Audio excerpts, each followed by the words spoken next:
Hello, hi, good evening to all of you. नमस्कार, मैं अभिनय आप सबका अभिनय मैं सर पे स्वागत करता हूँ। कैसे हैं दोस्तों? उम्मीद करता हूँ कि अच्छे होंगे, आपकी तैयारी भी ठीक चल रही होगी। कोऑर्डिनेट ज्योमेट्री पढ़ रहे हैं, 2 पार्ट पढ़ चुके हैं। आज की क्लास में जो पढ़ेंगे उससे भी सवाल आने की कुछ उम्मीद है। बाकी जितना अभी तक पढ़ा है पर्याप्त है। जैसे आप देखते होंगे कि प्रक्षेपण क्या होता है, प्रोजेक्शन जानना जरूरी है। कई बार प्रोजेक्शन पूछा जाता है कि प्रोजेक्शन ऑन एक्स एक्सिस, इसका मतलब क्या है? एक्स एक्सिस पर प्रक्षेपण का मतलब क्या है? ठीक है, एक्स एक्सिस पे प्रक्षेपण का मतलब क्या है? जैसे मैंने कहा कि ये बिंदु x कॉमा वाई है, तो इसका प्रोजेक्शन एक्स एक्सिस पे क्या होगा? तो आपको पता है ये दूरी y होगी, ये दूरी y है और ये दूरी x है। तो जो प्रक्षेपण होगा वो x कॉमा 0 होगा एक्स एक्सिस पे। वहीं y एक्सिस की बात करूं तो ये दूरी y है, तो ये प्रक्षेपण कितना होगा? 0 कॉमा y, 0 कॉमा y। ठीक है, 0 कॉमा y होगा। अब समझना बहुत ध्यान से, एक चीज समझने की जरूरत है कि प्रोजेक्शन होता है, जैसे किसी भी लाइन पे अगर मैं प्रोजेक्शन की बात करूं, ये पॉइंट P है, दिस इज कॉल्ड प्रोजेक्शन। ये क्या है? इस का इस रेखा पे, और इसके नीचे अगर मैं इतनी ही दूरी पे देखूं तो दिस इज कॉल्ड इमेज। ये इसकी इमेज बनेगी, यानी प्रतिबिंब बनेगा।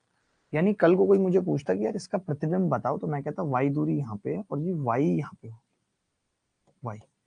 तो y नेगेटिव होगी तो, और x पॉजिटिव है, तो मैं x कॉमा माइनस वाई कहता। ये x कॉमा माइनस वाई क्या है? Is image of point P x comma y, is image of point P x comma y. Clear बात है? दोनों में अंतर समझ में आया? अगर मैं कमेंट देख पा रहा हूँ बच्चों के, तो क्या आप अंतर समझ पाए दोनों चीजों में? क्या आप दोनों चीजों में अंतर समझ पाए? देखना, ये लिख रहा है अजीत की प्री टारगेट बैच में अभी तक वीडियो नहीं पड़ी है सारे टॉपिक्स की। तो एक बार बोल देना, इसकी स्क्रीनशॉट लेके तुषार जी को तुरंत बोलो और बोलो सर गुस्सा हो रहे हैं। ठीक है, चलो भाई। तो मैंने कहा कि आप प्रोजेक्शन समझ गए। प्रोजेक्शन क्या होता है कि लाइन पे सीधे परपेंडिकुलर जहां पे जाके कट कर रहा है, ये प्रोजेक्शन है। उतनी ही दूरी पे नीचे अगर हम देखेंगे तो इमेज है। तो मैं ये भी कह सकता हूं क्या यहाँ पे कि projection will be mid point of, projection will be mid point of point and image. यानी ये मिड पॉइंट होगा इमेज का और पॉइंट पी का। ठीक है, ये होगा।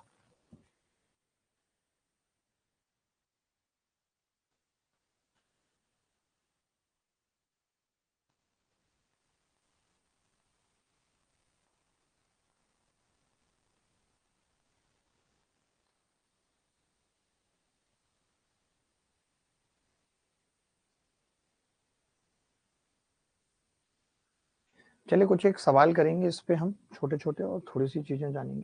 अब जैसे मैंने इमेज लिखा है कि इमेज ऑफ ए पॉइंट क्या है? Foot of the perpendicular will be the mid point of given point and image of that point. ये रिफ्लेक्शन है। रिफ्लेक्शन का मतलब भी क्या है? रिफ्लेक्शन का मतलब भी क्या है? इमेज की बात कर रहा है। फुट ऑफ द परपेंडिकुलर का मतलब क्या है? प्रोजेक्शन की बात कर रहा है। समझो, टर्म समझो दोनों ही। अगर एक रेखा ये P बिंदु है x कॉमा वाई, इसका जो फुट ऑफ द परपेंडिकुलर होगा Q, ये प्रोजेक्शन है। और नीचे चले गए तो ये I इमेज है। तो हमने यही कहा है कि Q क्या है? मिड पॉइंट है। यही चीज यहाँ पे समझाइए, mid point of P and I image. ये वाली बात दोबारा से लिख लीजिए, फोटो खींच लीजिए इस चीज का, इस चीज का फोटो खींच लीजिए, फिर आगे बढ़ते हैं।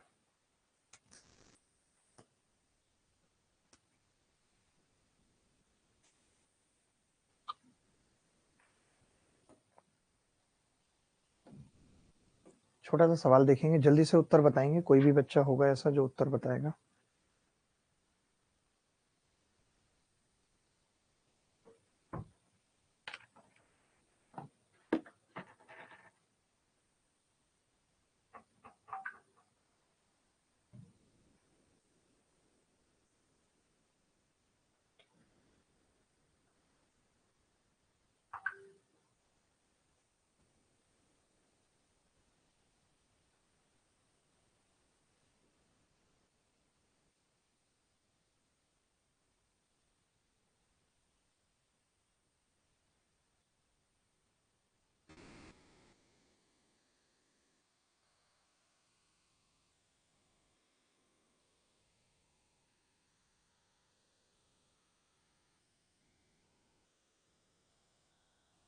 बिंदु 2, -1 से एक सीधी रेखा L तक खींचे गए लंब का पाद 1,3 है, सीधी रेखा L का समीकरण ज्ञात कीजिए। देखिए बिंदु 2, -1 है, बड़ा अच्छा सवाल है, और यहां से एक रेखा पर लंब खींचा गया, उस लंब का फुट 1,3 है, और आपसे पूछ रहे हैं कि इस रेखा L की समीकरण बताओ। ठीक है भाई, इतनी सी बात पूछ रहा है, बोलो।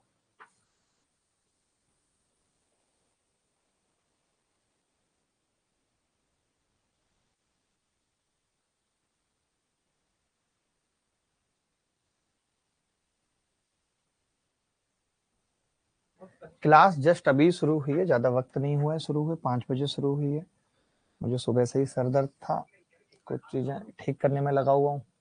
मैंने कहा 1,3 है, तो मैं आपसे एक चीज पूछ सकता हूँ कि अगर इसकी स्लोप, बहुत ध्यान से समझने की जरूरत है कि इसकी स्लोप अगर m1 है, इसकी स्लोप अगर m2 है, तो मैं ये कह सकता हूँ क्या कि m1 m2 बराबर -1, यानी मैं स्लोप निकाल लेता हूँ। तो आपने कहा कि जी हाँ, इसकी स्लोप आप निकाल सकते हो, मतलब 3+1/1 - 2 बराबर -4, -4 होगी इसकी स्लोप।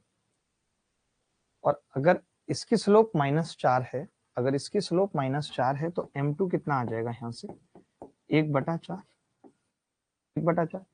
अब देखिए, मुझे इस लाइन का समीकरण निकालना है जिसकी स्लोप मुझे पता है, 1/4। मैं कह सकता हूँ कि जी इक्वेशन होगी y बराबर mx प्लस सी, होता है बेटा, होता है। तो y बराबर 1/4 x प्लस सी, यही होगी। तभी एक बच्चा बोला, आप देखो ऑप्शन से भी चेक कर सकते थे कि किस ऑप्शन में स्लोप 1/4 आ रही है। इस ऑप्शन में -1/4 आ रही है, इसमें 4 आ रही है, इस ऑप्शन में 1/4 आ रही है। एक ही ऑप्शन है जिसमें स्लोप 1/4 आ रही है, D is the correct answer. मैंने स्लोप से ही देख लिया, एग्जैक्ट पूरा सवाल करने की जरूरत नहीं है, मैंने स्लोप से ही देख लिया, लेकिन फिर भी मुझे सी की वैल्यू निकालनी है। तो मैं ये कह सकता हूँ कि ये लाइन पासिंग 1,3, ये रेखा 1,3 से गुजरेगी, ये रेखा 1,3 से गुजरेगी, तो हम इसे सेटिस्फाई कर सकते हैं 1,3 में। आप ऑप्शन में भी जाके देख सकते थे कि 1,3 से कौन सी गुजर रही है, 1,3 तो कई सारी गुजर रही थी, इसीलिए हम नहीं निकाल पाए, वरना हम ऑप्शन से भी कर सकते थे, क्योंकि हमें पता थी कि एल विल पास थ्रू 1,3। ठीक है, तो लाइन पासिंग थ्रू है 1,3 से, 1,3 मैंने वहां रख दिया y की जगह, तो y कितना आ गया, 3 बराबर 1/4 प्लस सी, 3 बराबर 1/4 प्लस सी, तो सी कितना आ रहा है यहाँ पे, 4×3 = 11/4, सी कितना आ रहा है यहाँ पे, 11/4। ठीक है, अब मैंने 11/4 यहाँ रखा, तो y बराबर x/4 प्लस 11/4, का मतलब है 4y बराबर x प्लस 11, तो D is the correct answer. इसको अपने हिसाब से लिख लीजिए।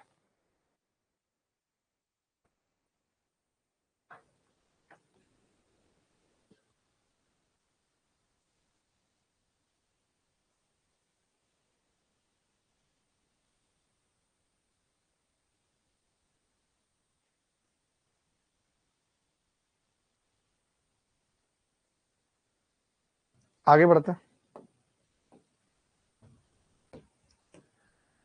ये इस टाइप का सवाल देखेंगे, फटाफट से करेंगे।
रेखा y बराबर 3 में निर्देशांक बिंदु 5, -3 का प्रतिबिंब क्या है? तो पहले हमें, मैं आपको तरीका भी बताऊंगा कि कैसे हम ऐसे सवालों को ऑप्शन से निपटाते हैं। ये एक्स एक्सिस है, ठीक है। तो आप कह रहे हैं कि रेखा y बराबर 3 है, y बराबर 3 का मतलब y हमेशा 3 है, तो रेखा कुछ इस तरीके से बनेगी, y बराबर 3 है, ठीक है। y इस पे हमेशा 3 रहेगा, इसकी दूरी हमेशा 3 है। अब बिंदु 5, -3 है, 5, -3 किस क्वाड्रेंट में पड़ेगा? इस क्वाड्रेंट में पड़ेगा, 5 और माइनस का 3, ठीक है भाई। तो देखिए जो इसकी इमेज बनेगी वो यहाँ कहीं बनेगी, ये तो तय है। और यहाँ कहीं बनने का मतलब है कि पहला कोऑर्डिनेट तो बिल्कुल ऐसे सीधी बनेगी भाई, ऐसे। तो इसका मतलब पहला कोऑर्डिनेट तो 5 होगा, तो ये तो उत्तर नहीं हो सकता, 5 ही होगा, ठीक है। अब देखना पड़ेगा भाई बाकी दूसरा कोऑर्डिनेट क्या होगा। अगर एक ही ऑप्शन में होता तो हम मान लेते, ठीक है। अब मुझे पता है कि इसकी यहां से दूरी कितनी है, आपने कहा ये 3 और ये 3, तो यहां से टोटल दूरी 6 है, तो ऊपर भी 6 होगी, ऊपर भी क्या होगी? 6, क्योंकि इमेज बन रही है। अगर ये 6 है अब, तो ये बिंदु क्या होगा? तो आप कहेंगे जी 5, 6 और 3, टोटल दूरी तो यहां से नापेंगे 9, 5, 9 इज द करेक्ट आंसर। क्या समझ पा रहे हैं? गीत भट्ट आपका उत्तर गलत है। आप देखो ना कि बिंदु ऐसे है, अब आप ऐसे समझो, ये बिंदु है और ये दूरी टोटल 9 है और ये दूरी 5 है, तो ये बिंदु 5, 9 नहीं होगा। आपको दूरी तो एक्स एक्सिस से नापनी है ना।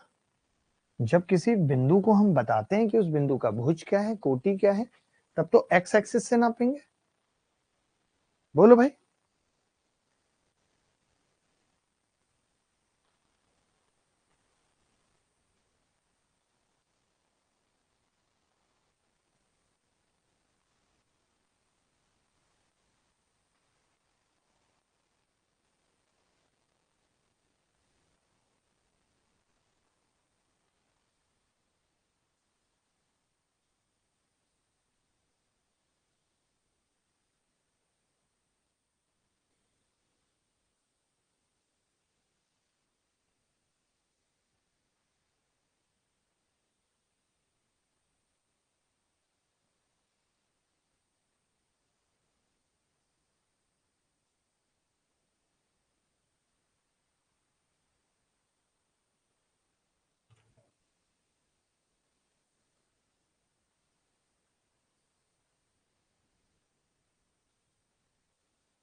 देखो आगे और सवाल पूछता हूँ,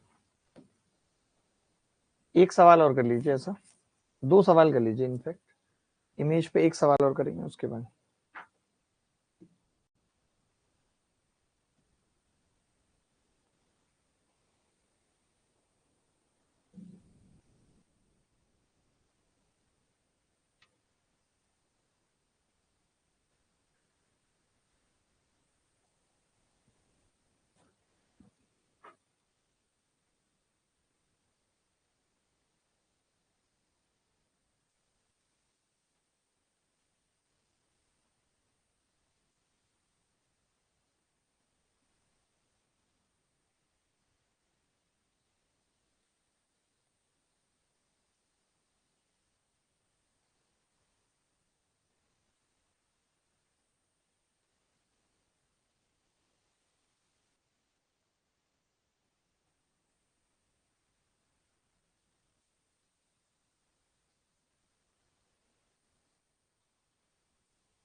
देखना, अब इस सवाल को भी एक बार ट्राई करते हैं कि ऑप्शन से कर सकते हैं नहीं, ध्यान से समझना।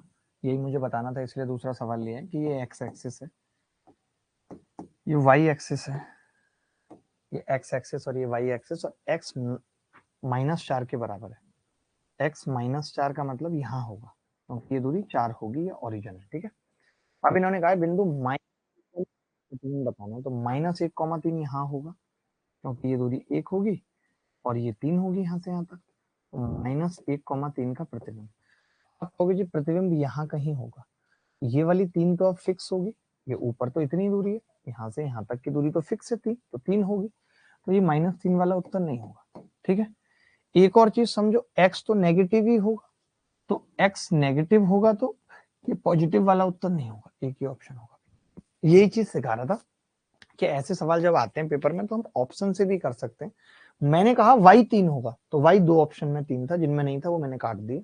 उसके बाद x नेगेटिव होगा, वो फिर एक ऑप्शन में था x नेगेटिव, तो उसको काट दिया, बात खत्म हो गई।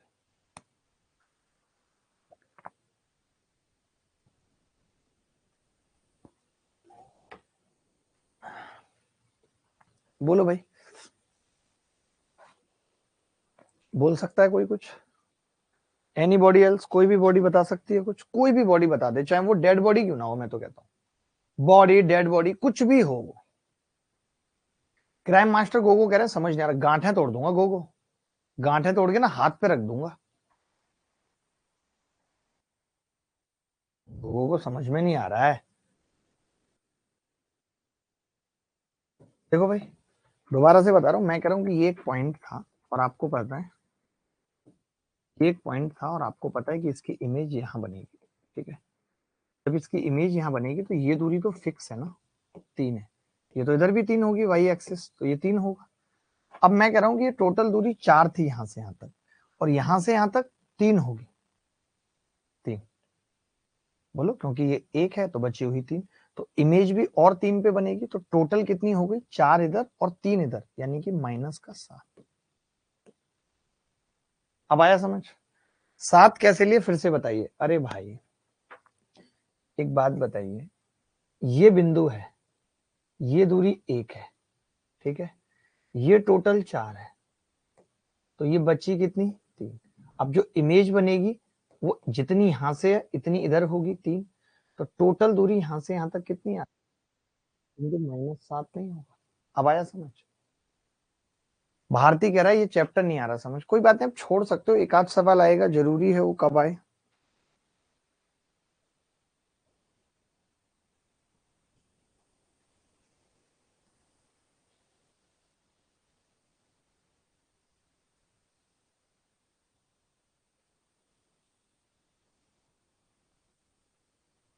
चलिए आगे बढ़ते हैं, और एक सवाल देख लीजिए, अच्छा रहेगा आपको। ये देखिए, थोड़ा सा अलग है, अभी तक इस तरीके का सवाल नहीं आया, बट हमारा तो फर्ज है कि हम आपको हर लेवल तक पढ़ाएं, हर चीज तक पढ़ाएं। फटाफट से इस सवाल को देख लीजिए। ये 5 का प्रतिबिंब x प्लस वाई -17 में ज्ञात करें, क्या होगा? पुष्पेंद्र गढ़वाल देखना क्या कह रहा है, इसकी भी समस्या का निदान कर दो।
दो कॉमा पांच बिंदु का प्रतिबिंब रेखा x प्लस वाई -17 में बताना है। जैसे कि एक बिंदु है 2,5, बहुत ध्यान से समझना, नहीं तो ये सवाल भी होगा नहीं आपसे, मुश्किल भी है। और x प्लस वाई बराबर 17 है रेखा, ठीक है। मैं इसको ऑप्शन से करना सिखाऊंगा तो आपको और अच्छा लगेगा। का इमेज पूछ रहा है, इमेज ये है, ठीक है भाई। मान लेते कि मैंने पहला ऑप्शन ले लिया, पहला ऑप्शन मैं ट्राई कर रहा हूँ, मैंने लिया पहला ऑप्शन 15, या पहला मैंने दूसरा ले लिया, मैं पहला नहीं ले रहा, दूसरा ले लिया मैंने। दूसरा ऑप्शन क्या है, -12, -12 और -15। अब मैं ये कह रहा हूँ ये मिड पॉइंट क्या होगा, तो आप कहेंगे 2 -12 यानी कि -5 कॉमा, और -15 और 5 -10 -5, क्या होगा, क्या होगा? क्या ये इस रेखा को सेटिस्फाई कर रहा है, x प्लस वाई 17 आ रहा है क्या? तो आप कहेंगे जी नहीं आ रहा है, तो -5 आ रहा है, इसका मतलब कि ये गलत है, जो हमने लिया ये बात सही नहीं है। अगर ये बात सही नहीं है, अब हमने क्या किया, बी ऑप्शन ले लिया 12,15, हमने 12,15 ले लिया, कुछ भी ले सकते हैं। तो 12 और 2 14 का आधा 7 आ गया, 15 और 5 20 का आधा 10 आ गया, 7,10 आ गया। ये मिड पॉइंट, मिड पॉइंट निकाल सकते हैं। x1 प्लस x2 बटा दो, y1 प्लस y2 बटा दो, 7,10 इसमें रखा तो सेटिस्फाई कर गया, यही उत्तर है डी। तो ऐसे सवाल में अगर आप ऑप्शन से करेंगे तो बहुत बेहतर होगा और आप जल्दी भी कर पाएंगे। तरीके से निकालने के लिए क्या करना पड़ेगा, पहले ये लाइन का समीकरण पता करना पड़ेगा, फिर उसका इंटरसेक्शन पॉइंट निकालना पड़ेगा और फिर हम ये पॉइंट निकालेंगे। उसकी जरूरत अभी आपके सिलेबस में नहीं है।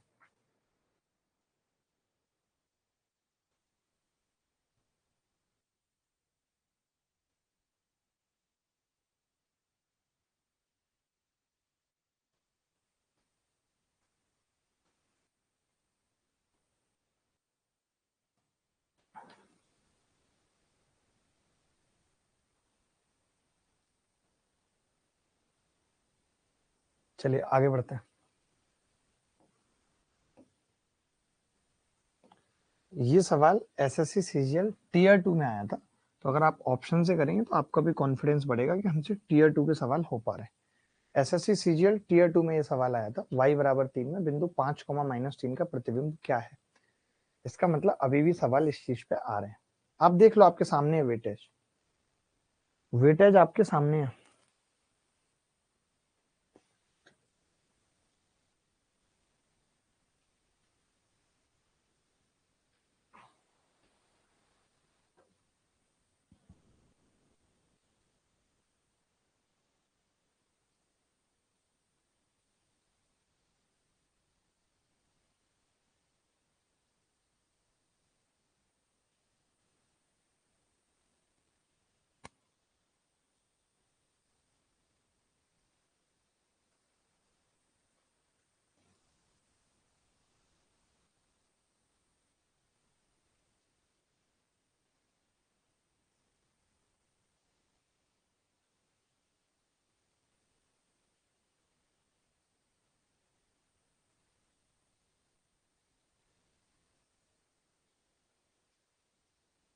देखें, इस सवाल को भी ऑप्शन से करना सिखाऊंगा।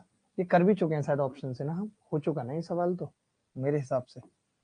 कोई बात नहीं। y बराबर 3 एक रेखा है, ये रही y बराबर 3, बिंदु 5, -3 है। 5, -3, तो जो भी इमेज बनेगी उसमें 5 तो आएगा ही आएगा, क्योंकि यहाँ से यहाँ तक की दूरी अगर 5 है, यहाँ से यहाँ तक की दूरी भी 5 होगी, 5 वाला उत्तर होगा, ये नहीं होगा। और ये -3 है, तो ये वही 5,9 वाला है। तो करा चुका सवाल ना, करा चुका ना, सेम सवाल अभी हुआ है जस्ट। ठीक है, कोई बात नहीं, लेकिन आपको पता लग गया कि ऐसे सवाल पेपर में आ रहे हैं। बस ये चीज का ध्यान में रखना, ऐसा नहीं है कि पेपर में सवाल नहीं आएंगे। ठीक है, ये सवाल देख लो, ये सवाल भी करा चुका हूँ पीछे। RW आसान था ये तो बहुत। अब बात आ जाती है त्रिभुज की। त्रिभुज हेडिंग लगाइए, त्रिभुज। त्रिभुज मतलब let a triangle ABC whose vertices are, एक त्रिभुज है एबीसी जिसके vertices x1, y1, x2, y2, x3, y3। तो हमें इसमें क्या याद रखना है, कुछ भी फालतू नहीं समझना, हमें सिर्फ एक तो इसके एरिया का फॉर्मूला याद रखना है, half x1 y2 minus y3, x2 y3 minus y1, x3 y1 minus y2।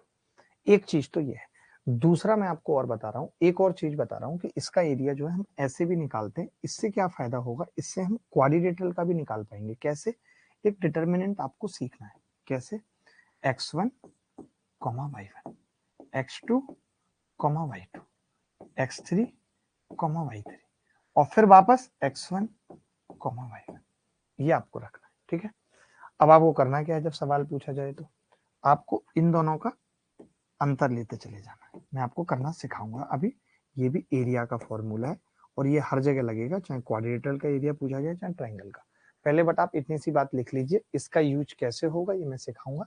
अभी आपको एरिया ऑफ ट्राइंगल याद रखना है। कैसे होगा, हाफ ऑफ x1 है तो y2 माइनस y3, x2 है तो y3 माइनस y1, x3 है तो y1 माइनस y2। इतनी सी बात लिख लीजिए, जल्दी से इतनी सी बात लिख लीजिए। ये चीजें जरूरी है, याद रखनी पड़ती है।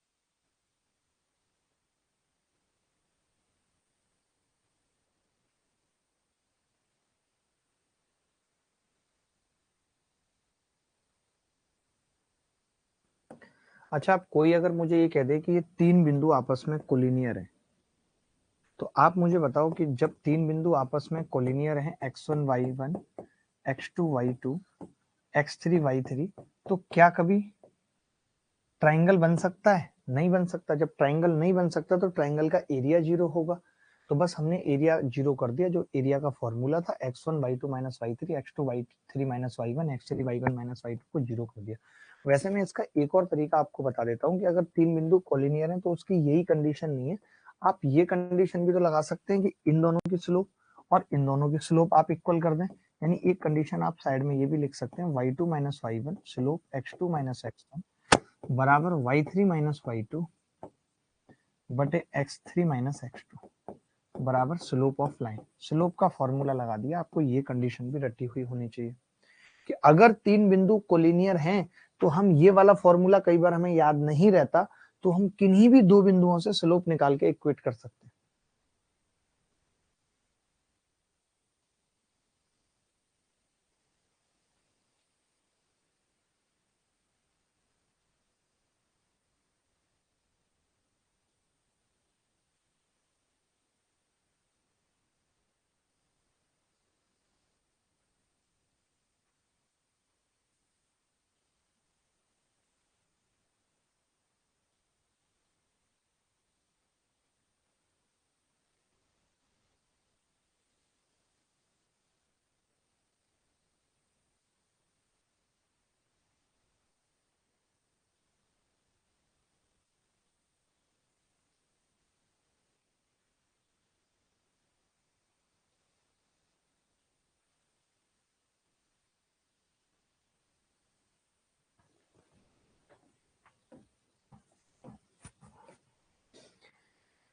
ए 0,8 बी 0,0 5,7 के साथ त्रिभुज का क्षेत्रफल ज्ञात करें, क्या होगा?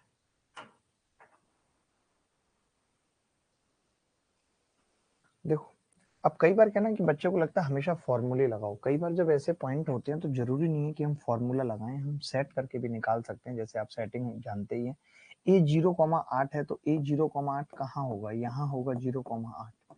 इसका मतलब है कि ये दूरी 8 है। ठीक है, बी 0,0, ये दूरी 0,0 है। ठीक है, सी क्या है? सी 5,0 है। ठीक है, सी 5,0 है, 5,0।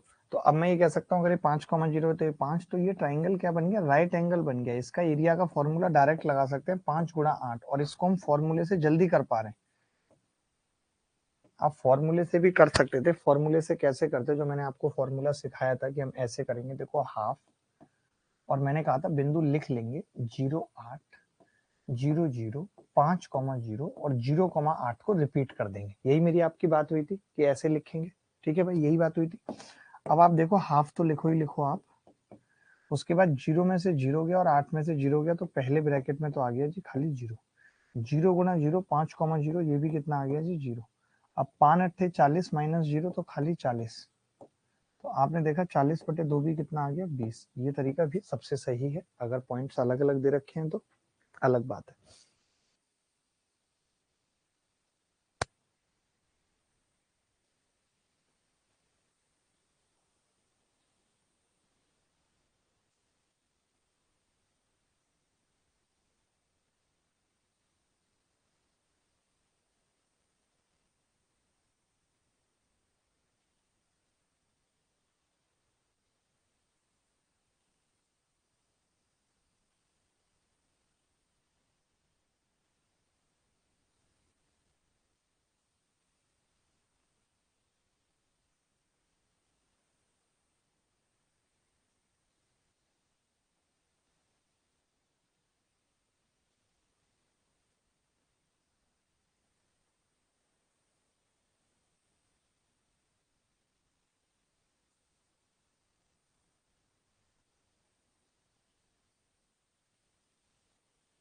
अब जैसे चतुर्भुज का एरिया पूछ रहा है, तो चतुर्भुज का एरिया आप उसी तरीके से निकालेंगे तो मुझे अच्छा लगेगा, जो मैंने अभी आपको सिखाया है। फटाफट से निकाल के बताइए। जो बच्चा निकाल लेगा, मैं समझूंगा कि उसने वाकई में समझा है और अच्छा है पढ़ने में।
देखिए हाफ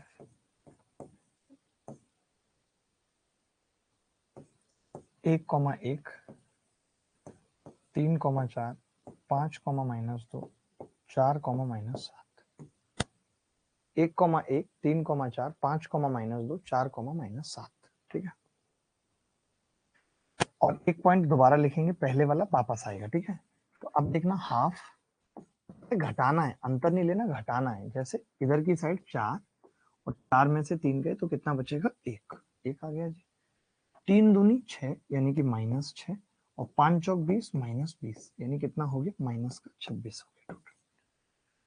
5 सत्ते 35 माइनस का 35 और 4 दूनी 8 प्लस का 8 तो ये कितना आ गया, माइनस का 27। 4 एकम 4 और प्लस 7 कितना आ गया, 11। अब ये कितना है देखो, 11 और 1 12 तो अलग है, 26 और 26 52 और एक माइनस का 53। माइनस के 53 में से 12 घटेंगे, 41/2 और हमेशा मॉड आएगा क्योंकि एरिया नेगेटिव नहीं होता। तो 41/2 बराबर 20.5। तो मैं ये कह सकता हूँ कि 20.5 रिंग रोड पे गाड़ी आज भगाएंगे मैडम, बैठ बोलेरो में तेरा हैप्पी बर्थडे मनाएंगे।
चलो भाई, आपको आ गया समझ में मुझे लगता है।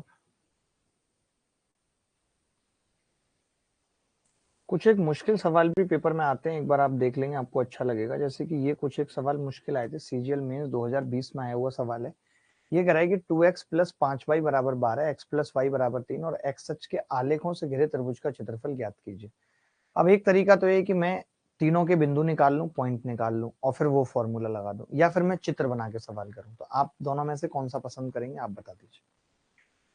देखिए भाई, आप तो कर नहीं पाएंगे इस सवाल को, मैं दोनों ही मेथड बताऊंगा, आपको अच्छा लगेगा। वैसे जरूरत है नहीं दोनों की, एक ही मेथड काफी है। जैसे कि इन्होंने कहा है कि 2x प्लस 5y बराबर 12 है, तो इस रेखा को हम कैसे लिख सकते हैं, 12 से भाग करके x/6 प्लस y/2.4 बराबर 1। दूसरी रेखा x/3 y/3 बराबर 1 ठीक है। और x अक्ष, तो हमने ट्रायंगल बनाया। हमने कहा जी एक रेखा तो ये है, एक रेखा तो ऐसे जहां पे ये 6 है और ये 2.4 है। अच्छा, दूसरी रेखा क्या है, तो आपने कहा जी दूसरी रेखा है x 3 है और y भी 3 है, यानी वो कुछ इस तरीके से आई, ऐसे आई। अब x एक्सिस, तो आप मुझे बता सकते हैं x एक्सिस ये है हमारा, तो आप बता सकते हैं किस ट्रायंगल का एरिया पूछ रहा है। तो आप कहेंगे हाँ जी बता सकते हैं, ये पूछ रहा है जी ये इस ट्रायंगल का एरिया। तो मैंने कहा कि ये 3 है और ये पूरा 6 था, तो इसका बेस तो मैं निकाल सकता हूँ, ट्रायंगल का 3 होगा। बोलो, इस ट्रायंगल का बेस आ गया मेरे पास 3, क्योंकि यहां से यहां तक 6 था, यहां से यहां तक 3 है। अब मुझे अगर इसकी हाइट पता लग जाए, मैं कहता हूं कि अगर ये मान लेते हैं x, y पे कट कर रहे हैं, तो आपको नहीं लगता कि ये y इसकी हाइट होगी? बोलो, होगी या नहीं? ये 4 है भाई, y इसकी हाइट होगी। तो ये मैं इंटरसेक्शन पॉइंट निकालूंगा कैसे, मैं इन दोनों का इंटरसेक्शन पॉइंट निकाल रहा हूँ। 2x प्लस 5y बराबर 12, मैंने 2 से गुणा किया, 2x प्लस 2y बराबर 6। मैंने घटा दिया, 3y कितना होगा 6, y कितना आ जाएगा 3। जैसे ही y आया मैं समझ गया कि यार मुझे तो y चाहिए था, तो y कितना आ गया मेरा 3, इसकी हाइट आ गई ट्राइंगल की। तो एरिया कैसे निकलेगा, हाफ बेस इंटू हाइट, 3 3 9/2 4.5।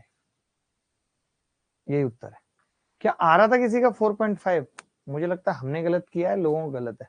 12 था, हमने 2 से गुणा किया है 6, 3y बराबर 6, तो y 2 आ रहा है, सॉरी y 2 आ रहा है पुत्र, y 2, यानी हाइट 2 आ रही है ट्राइंगल की, और हाइट 2 है तो एरिया कितना आ रहा है 3।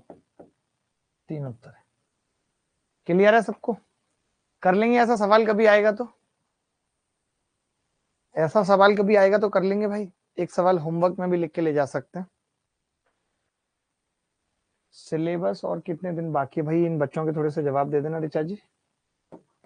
ये भी सेम सवाल पेपर में पूछा गया है, इसको भी घर से करके ला सकते हैं।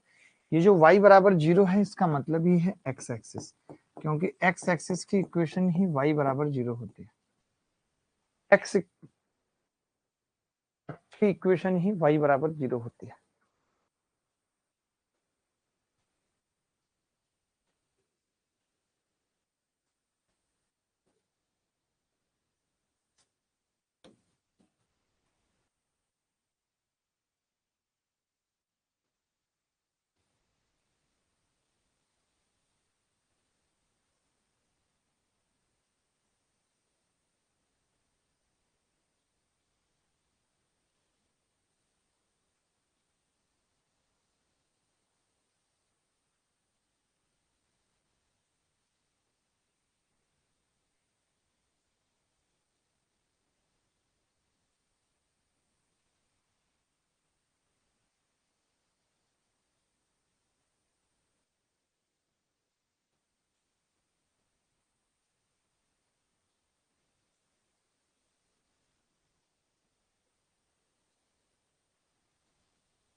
ये सवाल करके बताइए। चतुर्भुज पूछ रहा है सर, प्री में कंप्यूटर के क्वेश्चंस भी पूछ रहे हैं, तो शुभ मैम को बोलो कंप्यूटर भी करवाएं। प्री में पूछ रहे हैं कंप्यूटर के क्वेश्चन, वो तो जीएस में होंगे भाई, तो जीएस के लिए तो करवाएंगे कंप्यूटर की क्लास, क्यों नहीं करवाएंगे, भाग के करवाएंगे।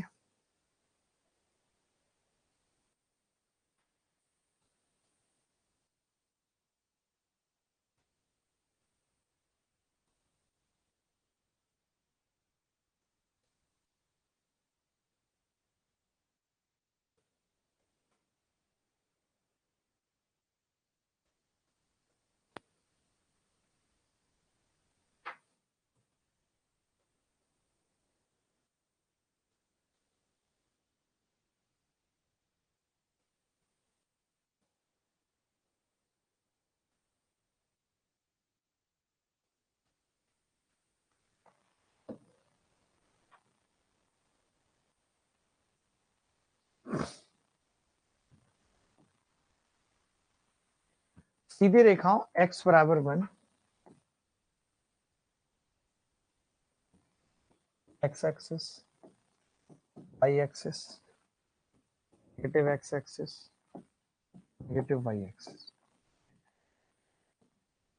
अब ये कह रहा है कि रेखाओं, सीधी रेखाओं x बराबर 1, x बराबर 3, y बराबर 2 और x बराबर y प्लस 3। ठीक है, x बराबर y प्लस 3 को मैं लिख सकता हूँ ये, यानी x बटे 3 प्लस y बटे माइनस 3 बराबर 1, x बटे 3 y बटे माइनस 3 बराबर 1। ठीक है, लिख सकता हूँ। तो आपने कहा जी ठीक है लिख देते हैं, तो कुछ ऐसा बन जाएगा इसका ग्राफ, ये 3 और ये माइनस 3। ठीक है, अब इन्होंने कहा है कि x बराबर 1, x बराबर 1 कहाँ पे आएगी भाई, ये आएगी x बराबर 1। x बराबर 3 कहाँ पे आएगी, एक्चुअली ये भी 3 थी, तो x बराबर 3 यहीं से गुजरेगी, क्योंकि ये भी 3 थी। y बराबर 2, y 2 यहां से गुजरेगी। वाह, क्या बनाए, मजा आ गया। अब आप कहेंगे यार बताओ कि भाई कौन सा चतुर्भुज है जो बन रहा है, तो मैंने कहा यार एक तो ये लाइन थी, एक ये लाइन है, एक ये लाइन है, एक ये लाइन है और एक ये लाइन, यही 4 लाइन है। बोलो ये तो कुछ कुछ ट्रेपेजियम बन रहा है, और ट्रेपेजियम का एरिया क्या, ट्रेपेजियम का एरिया होता है जी half sum of parallel sides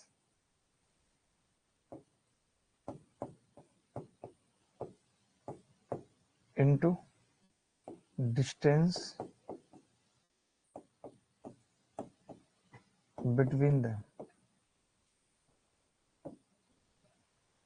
distance between them, sum of parallel sides distance between them. तो अब आप देखिए कि ये जो लाइन थी ये 2 थी, यहाँ पे 2, और हम क्या निकाल सकते हैं, अब ये लाइन पता करना बड़ा मुश्किल है, ये कि ये दूरी टोटल कितनी है, इसका इंटरसेक्शन पॉइंट निकालना पड़ेगा। कोई बड़ी बात नहीं है, ये लाइन कितनी थी, x बराबर 1 थी बेटा, ये x बराबर 1, और ये लाइन कितनी थी, तो आप कहेंगे x बराबर y प्लस 3 थे।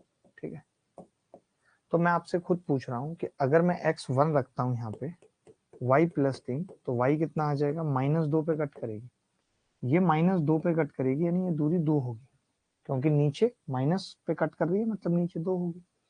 अच्छा ये दूरी कितनी थी पुत्र, तो आपने कहा ये तो 2 ही थी। ये दूरी कोई बता सकता है, तो आप कहेंगे हाँ जी बड़े आसानी से बता सकते हैं, ये आपने कहा 1 थी और पूरी 3, तो ये 2 थी।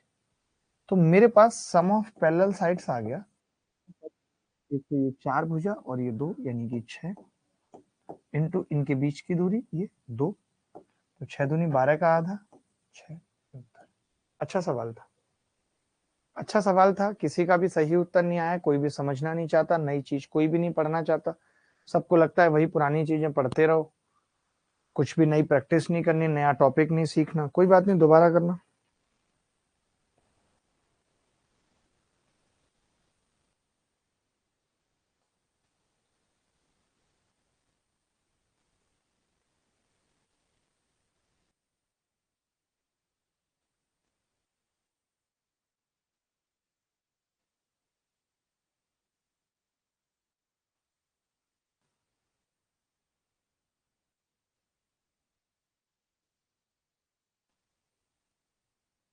आगे बढ़ते हैं।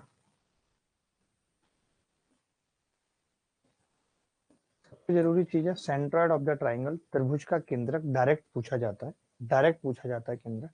कोमल उसमें कुछ भी नहीं है, बस मेरे को डिस्टेंस देखनी थी, मैं चाहता तो ट्राइंगल का एरिया, सर डिस्टेंस बता दो एक बार।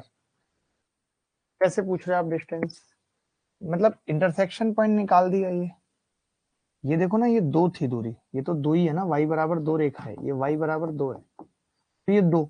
फिर मैंने देखा कि ये जो लाइन है x बराबर 1 कट रही है, तो मैंने इसमें x बराबर 1 डाला, तो y -2 आ गया। ये जो पॉइंट है ना, ये 1 कॉमा -2 है, -2 का मतलब ये दूरी 2 होगी, ऑलरेडी 2 दे रखी है। ये टोटल यहाँ से यहाँ तक 3 थी, और यहाँ से यहाँ तक x बराबर 1 है, तो बच गया 2, तो 6 उत्तर आ गया।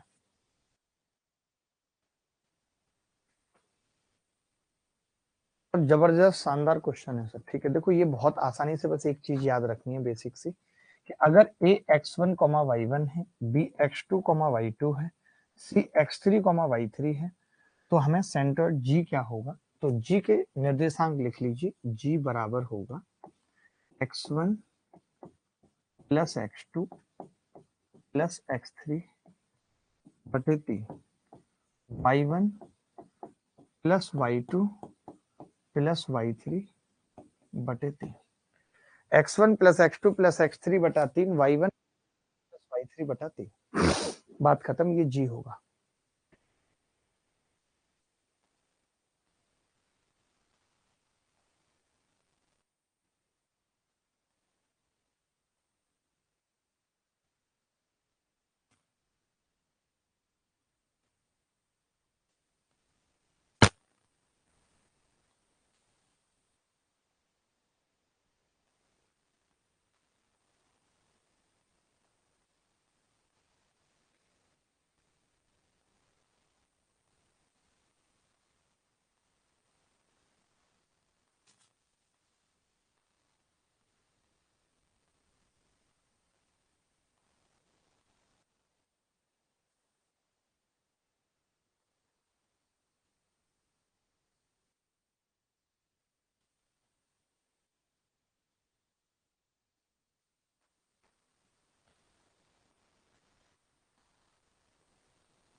जल्दी जल्दी सवाल करेंगे, छोटी छोटी सी चीजें, ज्यादा कुछ बचा नहीं है इसमें पढ़ाने के लिए। फाउंडेशन 1.0 में कंप्यूटर की क्लास कब से होंगी, एक बार पूछ के बता देना भाई, कब से होंगी कंप्यूटर की क्लास?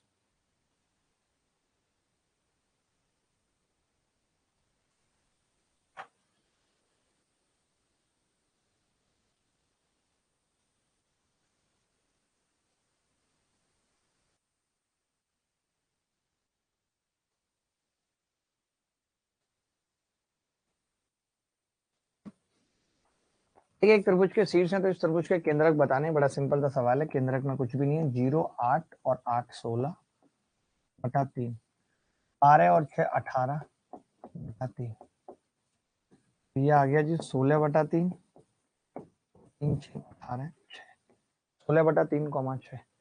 केंद्रक दे देता है कई बार, और फिर तीसरा शीर्ष पूछ लेता है, तो उस पर भी एक सवाल कर लेता है।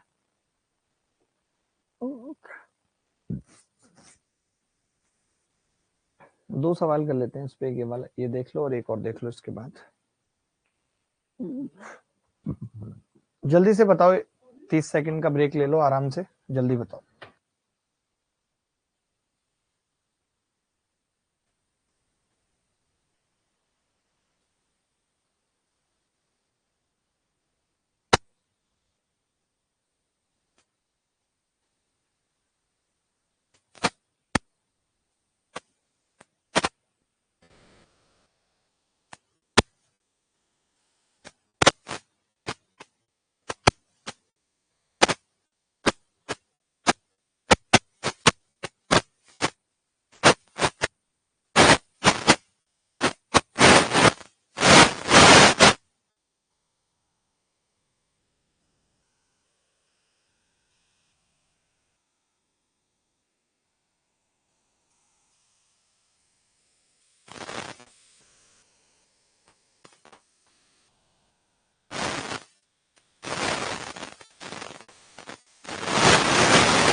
एक त्रिभुज पी क्यू आर के दो शीर्ष P -1, 0 और Q इतना इतने हैं और इसका केंद्रक ये है। तो आपने देखो एक चीज देखी थी कि जैसे जो G केंद्रक था x, y मान लेते हैं, वो था x1 plus x2 plus x3 बटा 3 था, y1 plus y2 plus y3 बटे 3 था। ठीक है, x1 प्लस x2 यही था। मैंने क्या किया, 3 से इसको गुणा किया। जैसे मैंने 3 से गुणा किया तो मैं कह सकता हूं कि जी 3x, 3y बराबर x1 plus x2 plus x3 है, और y1 plus y2 plus y3। यानी जब भी ऐसा सवाल आए, जैसे हम मिड पॉइंट में डबल कर देते थे, हम इसमें क्या करेंगे, 3 गुना कर देंगे इसका, तो 4 तिया 12। अब मुझे पता है इसका सम -1 और 5 का सम कितना हो गया, 6, और मुझे 12 बनाना है, 12। तो भैया r का पहला वाला पॉइंट 6 आ जाएगा, तभी 12 बनेगा। अब इसका है 0 और -2 और मुझे लाना कितना है, 3, तो मुझे 5 करना पड़ेगा, 5 में से -2 जाएगा तब 3 आएगा, तो 6,5 उत्तर हो गया। 6,5 आ रहा है हमारा तो। सॉरी, ये 5 था और ये -1 था, यानी 4 था, तो 12 को 4 बनाना था, तो 8 आएगा ना, 8,5। अब सही है, 8,5। आप समझ गए मैंने क्या किया, मैंने केंद्रक का 3 गुना कर दिया, और बाकी फिर कह दिया कि जो 3 गुना है वो x1 plus x2 plus x3 होगा, y1 plus y2 plus y3 होगा। बोलो भाई क्लियर है सबको? तो आप कहेंगे हाँ जी क्लियर है।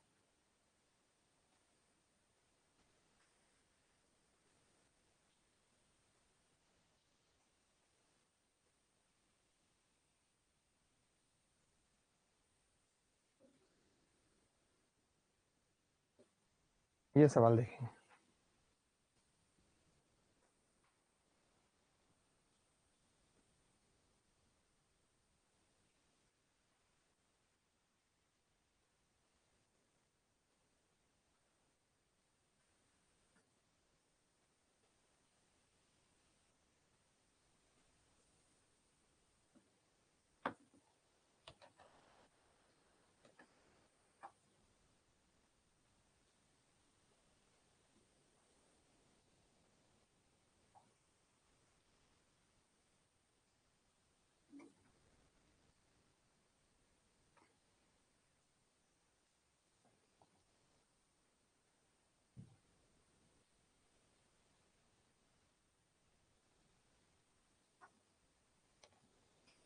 देखो गुरुजी, अपने व्हाट्सएप पे मैसेज तो पढ़ लिया करें, मेरी प्रॉब्लम को सोल्यूशन नहीं किया गुरुजी।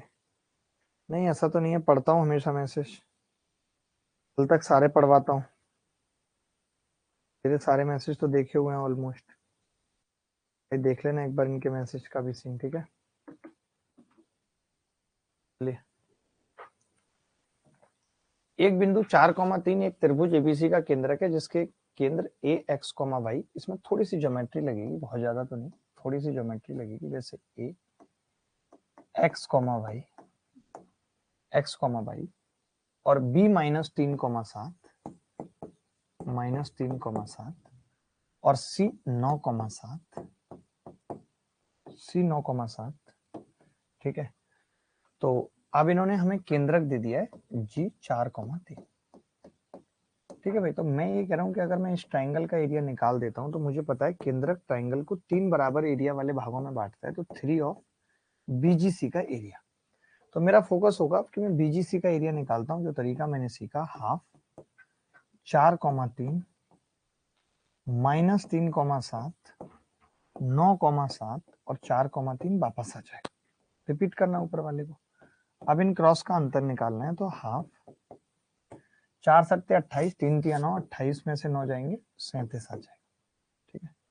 -21 और -63, वो -21 -63, -9 तिया 27 -7 चौक 28, घटाना है, क्रॉस का अंतर करना है तो घटाना है। तो मैंने देखा कि जी क्या क्या बच रहा है, आप बताइए क्या क्या बच रहा है, कितना आ जाएगा दोस्त, कोई बता सकता है इसकी कैलकुलेशन?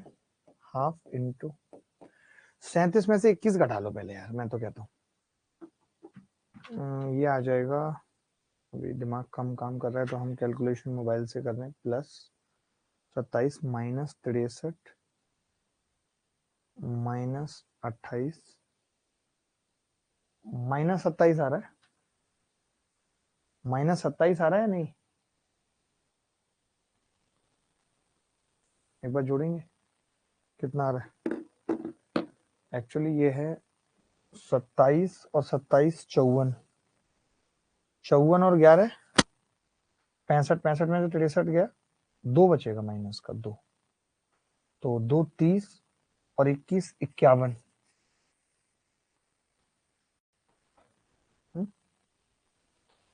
7 चौक 28, 3 तिया 9, 28 और 9 37, -7 तिया 21, 9 सत्ते 63, ठीक है। 9 तिया 27 -28 कितना आया? -48। वाह, -48 का मतलब -24 आ गया, लेकिन एरिया हमेशा पॉजिटिव होता है, मॉड लगा देंगे। तो 3 गुणा 24 कितना होगा? 24 तिया 72, 24 तिया 72। रिंग रोड पे गाड़ी आज भगाएंगे, मैडम बैठ बोलेरो में, तेरा हैप्पी बर्थडे मनाएंगे, बात खत्म।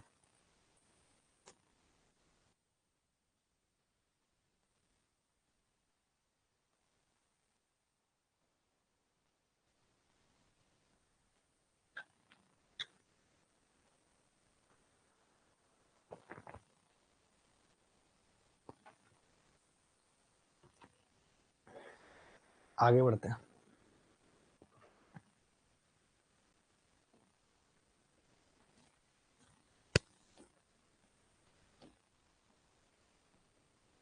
ये जानना बहुत जरूरी है कि इन राइट एंगल ट्राइंगल हमेशा पूछा जाता है, in right angle triangle mid point of hypotenuse is the circumcentre. जैसे आपके पास ये दोनों पॉइंट पता है, तो जो मिड पॉइंट होता है इसका ये सरकम सेंटर होता है यानी परिकेंद्र होता है, परिकेंद्र, ठीक है।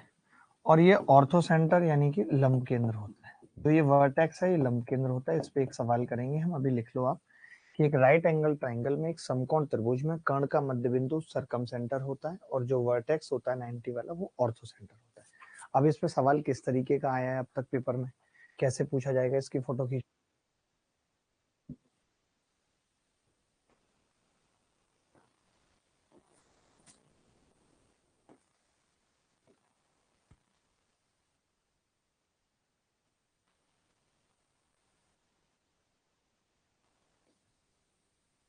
मैं एक सवाल पूछ लेता हूँ आपसे, find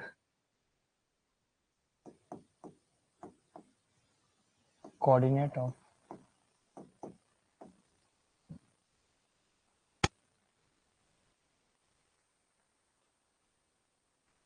find coordinate of सरकम centre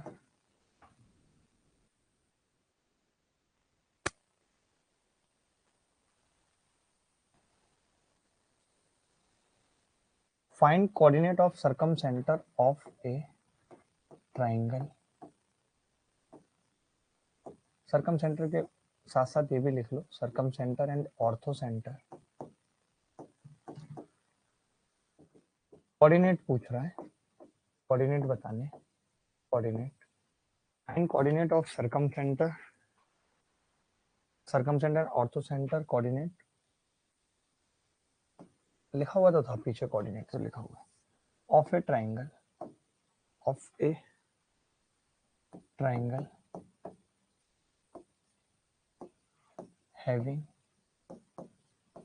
having vertices,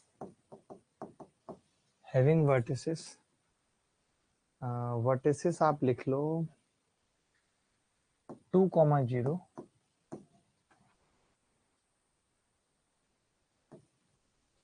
2, 2, -4, 2, -4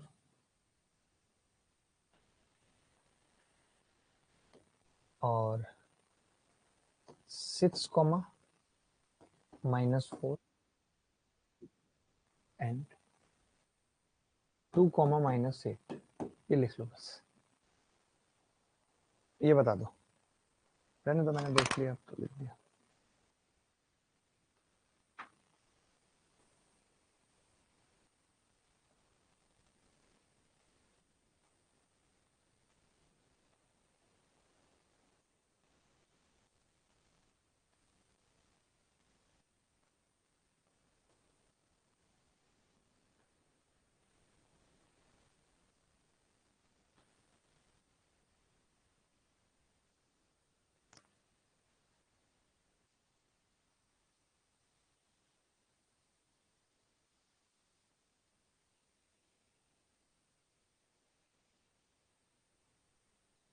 Whoever is controlling this panel, please tell sir to increase his volume। बहुत प्रॉब्लम हो रही है, अंकुश सिंह कह रहा है। रिचा सच में वॉल्यूम कम है क्या? मुझे तो नहीं लगता वॉल्यूम कम है। देखिए, जब कभी ऐसा सवाल आता है ना तो फिर हम चित्र बनाते हैं। पहले जब पेपर में आया था तो तब बच्चों ने ऐसे ही किया था कि आपने चित्र बना लिया, ये एक्स एक्सिस है, ये वाई एक्सिस है। आप कह रहे हो 2, -4 तो बिंदु पड़ेगा यहाँ 2, -4। आप कह रहे हो जी 2, -8 बिंदु पड़ेगा जी यहाँ 2, -8।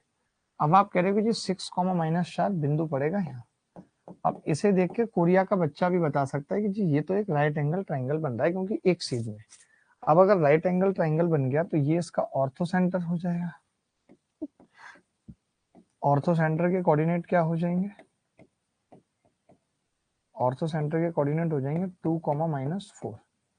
अच्छा, सरकम सेंटर क्या हो जाएगा? सरकम सेंटर, तो सरकम सेंटर होगा जी इसका मिड पॉइंट 2 + 6/2 -8 -4/2, तो 6 और 2 8/2, 4 -6, तो ये 4, -6 ये आ गया,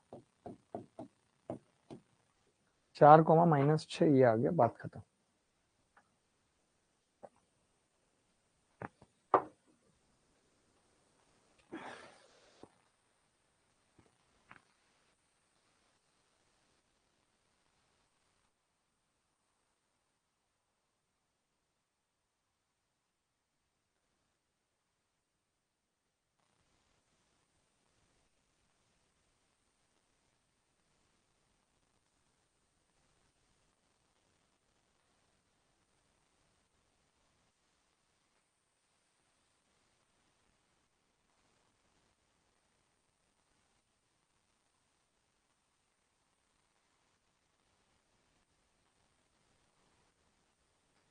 चले, अब ऐसा सवाल कभी आएगा तो आप कर लेंगे। इसके बाद थोड़ा सर्किल के बारे में जान लेते हैं।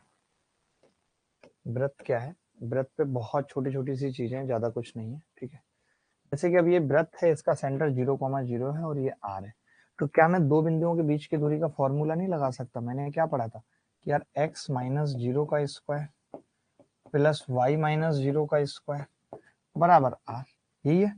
अब मैं इसी चीज को ऐसे लिख देता हूँ, यही क्या हो जाती है? इक्वेशन ऑफ सर्किल है। कभी सवाल आ नहीं था सर्किल पे ऐसा एच से, बट फिर भी हम हल्का हल्का बता देते हैं कि यार सर्किल पे कोई सवाल आ जाए तो कर लेना, जरूरत है नहीं, क्योंकि ज्यादा कुछ बताएंगे तो आपके दिमाग में रहेगा कुछ नहीं। जितनी चीजें बता रहा हूँ उससे बाहर कुछ नहीं आएगा। मैं आपको कह दूं कि यार नहीं, बहुत पढ़ लो तुम तो, इतना रट लो सब, इतनी मोटी पोथी दे दूं, फिर कह दूं इससे बाहर कुछ नहीं आएगा, कोई मतलब नहीं। ज्यादा कुछ कॉन्सेप्ट बचे नहीं है, छोटे मोटे एक दो कॉन्सेप्ट बचे।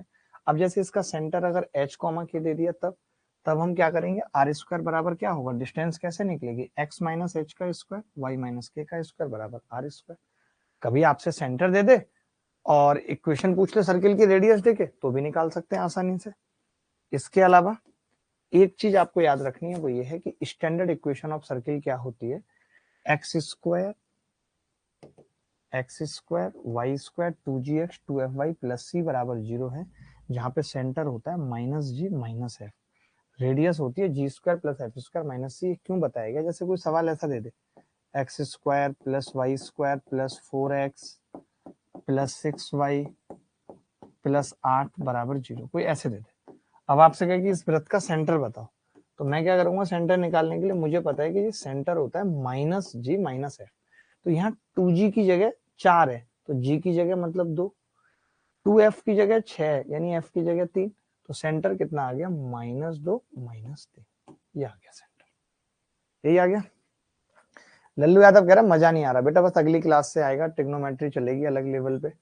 रेडियस आर कितनी है? बहुत बेसिक से पढ़ाऊंगा, 10 क्लासेस लूंगा पूरी। जी स्क्वायर 2 दूनी 4 3 तिया 9 माइनस सी, सी कितना है? 8, तो ये कितना आ गया? r√5 आ गया। ऐसे सवाल पूछ लिया जाता है। ये सब 11th क्लास की एनसीईआरटी में पढ़ा था बहुत पहले। हाँ बहुत पहले ही पढ़ा होगा तुम, अब कहाँ पढ़ोगे? अब तो तुम्हारा पढ़ने में मन ही नहीं लगता है गोगो, अब तुम्हारा मन कहाँ लगता है पढ़ने में? मैं जानता नहीं हूँ तुम्हें। अच्छा, एक लेंथ ऑफ टेंजेंट और पूछी जा रही है थोड़ा बहुत, ये भी इस पे भी थोड़ा सा फोकस कर लेते हैं, बहुत ज्यादा नहीं। जैसे कि लेंथ ऑफ टेंजेंट अगर कभी पूछी जाए, मान लेते हैं कि ये एक वृत्त है और इस पे हमने लेंथ ऑफ टेंजेंट पूछी, तो गिवन पॉइंट क्या है? जहां से टेंजेंट खींची है x1 y1, x1 y1, ठीक है। तो हम क्या करेंगे? x1 y1 में ये पुट कर देंगे, 2g की जगह ए एफ वाई क्यों लिखा हुआ? ए जी एक्स 2gx 2 लिख लीजिए, ए क्यों होगा?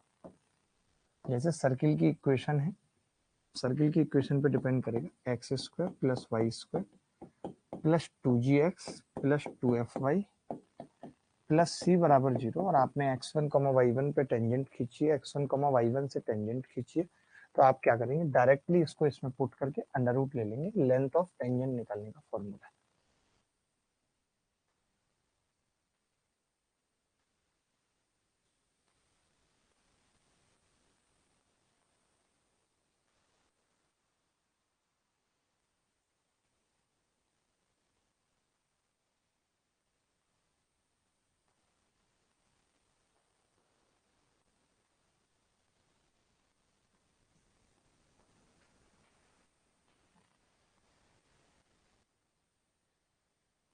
बेसिकली अंडर रूट S1 होती है, और S1 का मतलब ही होता है कि हम ये बिंदु वृत्त के अंदर रख देते हैं, हम ये बिंदु वृत्त के अंदर रख देते हैं। ये length of tangent in coordinate geometry, ठीक है। चलो एक सवाल वृत्त पे कर लो जल्दी से।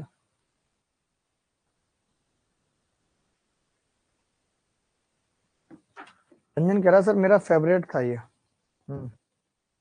अब क्या फेवरेट है रंजन तुम्हारा? अब बताओ अब क्या फेवरेट है?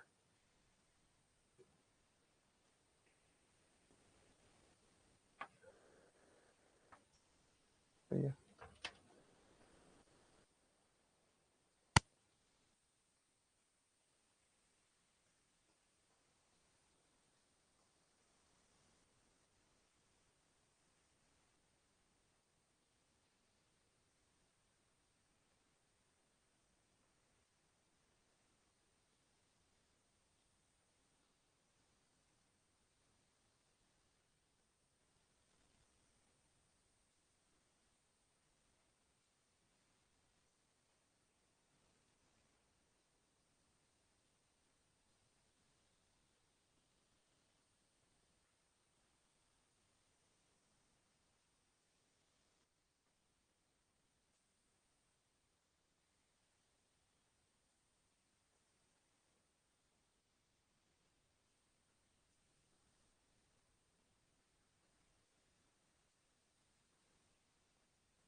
खून आ गया दोस्तों, खून देख रहे हो, खून।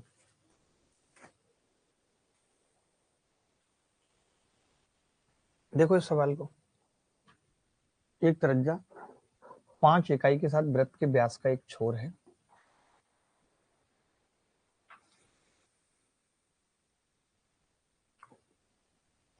और एक्स अक्ष पर केंद्र है,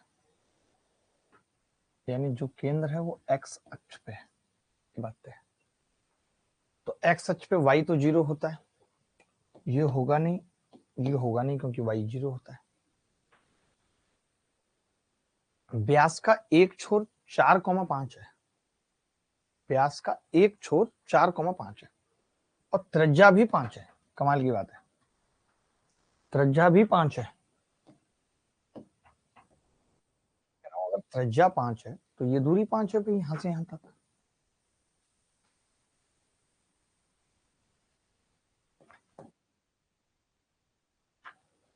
व्यास का एक छोर, अब मैं मान लेता हूं कि इसका जो सेंटर है ना, मैंने ऐसे मान लिया कि जो इसका सेंटर है वो x,0 है, और ये 5 है, और ये मैंने मान लिया, ये मैं एक्स एक्सिस मान भी नहीं रहा हूँ, आप टेढ़ा मेढ़ा मान लो, इसको एक्स एक्सिस नहीं मानते, बस हम व्यास बना रहे हैं, ठीक है। और मुझे पता है कि ये कितना है, 4,5। तो मैंने क्या किया, फॉर्मूला लगा दिया दूरी का, 55 बराबर x माइनस 4 का स्क्वायर प्लस 0 माइनस 5 का स्क्वायर, 5 के स्क्वायर से कट गया, x कितना आ गया, 4 आ गया, x 4 आ गया, 4,0 एंटर हो गया।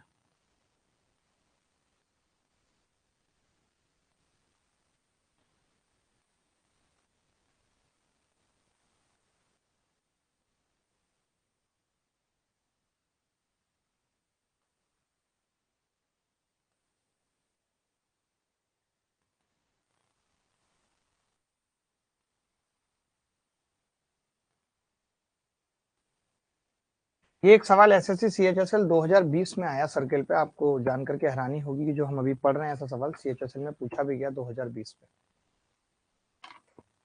कुछ नहीं, होट कट गया था यार, कट जाता है भाई, होट भी क्या कर सकते हैं, लोगों का कट रहा है, ये तो होट है, होट तो फिर भी नॉर्मल है।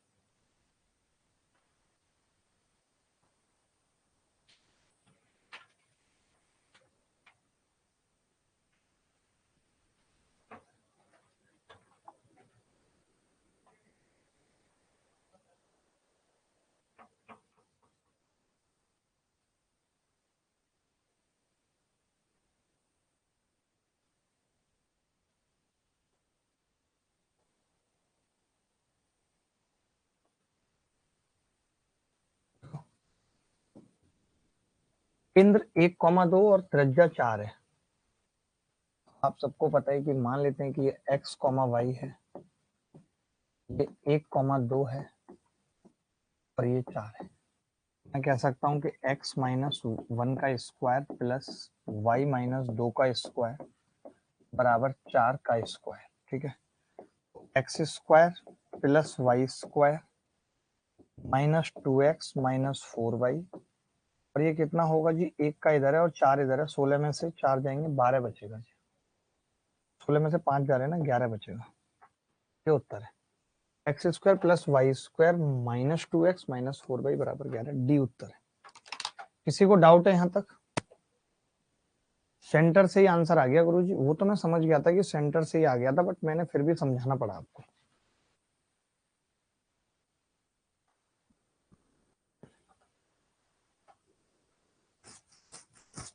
ये सब सवाल मैं करवा चुका हूँ, इन्होंने डबल डबल डाल दिए थे। 2011-12 में ये सब सवाल कभी पूछे जाते थे, अब आउट ऑफ द सिलेबस है, आउट ऑफ द रेंज है। मुझे ऐसा लगता नहीं कि हमें कोऑर्डिनेट ज्योमेट्री में बहुत पढ़ने की जरूरत है। देखिए प्री अगर निकालना है, मैं थोड़ी देर 5 मिनट इस चीज पे बात कर लेता हूँ कि अगर प्री निकालना है, सच में आप चाहते हैं कि प्री पहली बार निकल जाए, तो दो चीजों का ध्यान रखना पड़ेगा। अभी 2022 का जस्ट एग्जाम हुआ है और अब 2023 का एग्जाम होना है। आपको समझना पड़ेगा कि यहाँ 38 के वैकेंसी थी और यहाँ ऑलमोस्ट 8 के वैकेंसी है, 10 के तक चली जाएंगी, चलो मान लेते हैं। और यहाँ पे 114 कट ऑफ गई थी, पेपर लेकिन बहुत आसान था, पेपर भी बहुत इजी था। अब इन्हें कुछ ना कुछ तो चेंज करने पड़ेंगे। तो ये मान के चलो कि पेपर इजी था तब 114 कट ऑफ गई थी, अगर यहाँ पेपर का लेवल इससे कम तो क्या ही होगा, थोड़ा प्लस ही होगा। तो आप मान के चलो कि 140-50 के आसपास कट ऑफ आपको क्लियर करनी पड़ेगी, क्योंकि जहां यहाँ पे मेंस देने के लिए उन्होंने 3,60,000 लोगों को चुना था, 10 गुने थे जस्ट। अब यहाँ पे ये मान के चलो कि 90 से 1 लाख तक बच्चे लेंगे, 90 के से 1 लाख तक बच्चे लेंगे। तो अगर 1 लाख तक बच्चे ले रहे हैं तो आपको पूरा फोकस इस तरीके से रखना पड़ेगा कि अब जो बचे हुए 2 मंथ्स बचे हैं, अब 2 मंथ्स बचे भी नहीं है पूरे, 1.5 मंथ्स जो बचा उस पर पूरा का पूरा फोकस प्री क्वालिफाई करने पे होना चाहिए कि यार मुझे प्री क्वालिफाई करना है। और प्री क्वालिफाई करने के लिए डेली डेली 4 सब्जेक्ट्स पढ़ने पड़ेंगे कि मैं जीएस पे ठीक से फोकस कर रहा हूँ नहीं, मेरे मॉक में नंबर आ रहे हैं नहीं आ रहे, मेरे इंग्लिश में नंबर आ रहे हैं।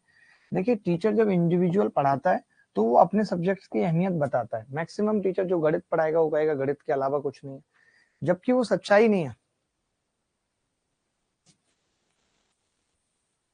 ठीक है, तो रीजनिंग है, इंग्लिश है और फिर मैथ्स है। ठीक है, तो मैथ्स में मैं जितना पढ़ा रहा हूँ अभी मेरा भी यही है कि प्री का एक भी सवाल बच्चे का गलत ना हो। हम ऐसा ना हो कि हम आउट ऑफ द सिलेबस निकल जाएं, क्योंकि अभी जिस तरीके का एसएससी ने पैटर्न रखा हुआ है, अब जैसे आजकल आप देख रहे हो कि कोई 100 घंटे की आप ज्योमेट्री पढ़ लो, भाई अगर आप 300 घंटे का गणित पढ़ लोगे तो बाकी सब्जेक्ट्स के लिए तो टाइम बचेगा ही नहीं। आपको बाकी सब्जेक्ट्स के लिए भी तो टाइम निकालना है। तो जितना मैंने कोऑर्डिनेट ज्योमेट्री में पढ़ा है बस इसको याद कर लेना। ये मुश्किल से 6-7 पेज का टॉपिक है, मैंने मुश्किल से 6-7 पेज का टॉपिक आपको बताया है कोऑर्डिनेट ज्योमेट्री में। इसको अच्छी तरीके से याद कर लेना, इससे बाहर कोई भी सवाल नहीं पूछ पाएंगे। ठीक है, अब बात आती है कि भाई अब हम अगला टॉपिक क्या पढ़ेंगे। तो अगला टॉपिक हमें ट्रिग्नोमेट्री खत्म करना है और 10 क्लासेस के अंदर ट्रिग्नोमेट्री खत्म करके मेंसुरेशन 2D 3D खत्म करने हैं 10 क्लासेस में, 20 क्लासेस में एडवांस मैथ्स का सिलेबस खत्म हो जाएगा। ठीक है, जिन बच्चों ने शुरुआत से ज्वाइन कर रखा होगा, बाकी ने नहीं कर रखा होगा तो वो साइकिल है, फिर बाकी के और टॉपिक आने शुरू हो जाएंगे। ठीक है, चलिए अभी के लिए इतना ही, अगली मुलाकात फिर होगी कल नई क्लास में। तब आज रात को 9 बजे शायद रिवीजन बैच की भी क्लास है, तो 9 बजे मिलते हैं। धन्यवाद।